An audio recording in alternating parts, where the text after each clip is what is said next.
hardest genres on the console to sort of crack has been strategy games.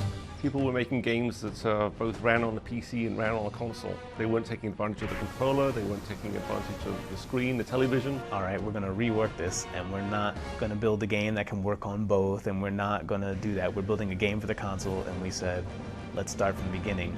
We took it up to Microsoft and talked with them, and really I think came to the mutual conclusion that the right thing for this game was to marry our gameplay with a universe that people understood already.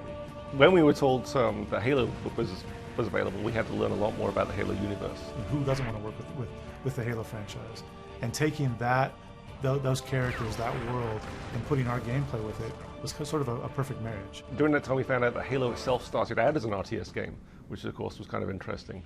I want to feel in every game like I can invest myself in that world somehow.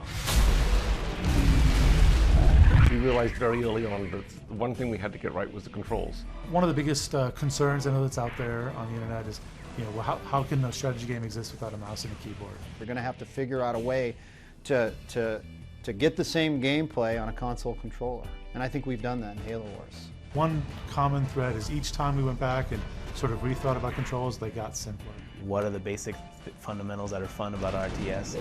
How do we have to control them? How do we use our controller to control them? I wanted one button to do one thing. Whereas before, you look at a console strategy game as well, if you press this button here with the trigger pulled, pull the other trigger at the same time, and press these two buttons, it's just too much. A lot of things came out of that. The circle menu came out of that. The circle menu that we use in Halo Wars is one of the things that I think really stands out in the game.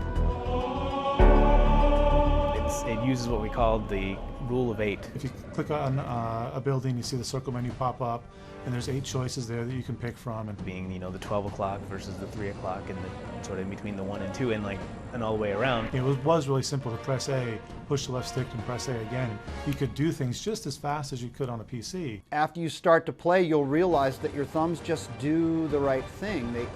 They kind of go where you would expect them to go. I think when you have the previous Halo games out there, and you've got such a huge fan base of Halo fans anxious to see what you do next, it's a huge bar for you to have to meet and their expectations and exceed their expectations. Patience is not infinite. We have to live up to the Halo franchise and the expectations people have. So they expect to get a great story out of Halo, and I'm certainly a little biased, but I think the way that we told our Halo stories is going to help set a bar back on Halo itself to tell their stories even better next time. These guys just don't know when to quit. The way that strategy gamers, who know enough about the origins of the genre, they go back and talk about Dune 2 and the early Warcraft games, and I hope in 10 years people are talking about Halo Wars in the same way. Background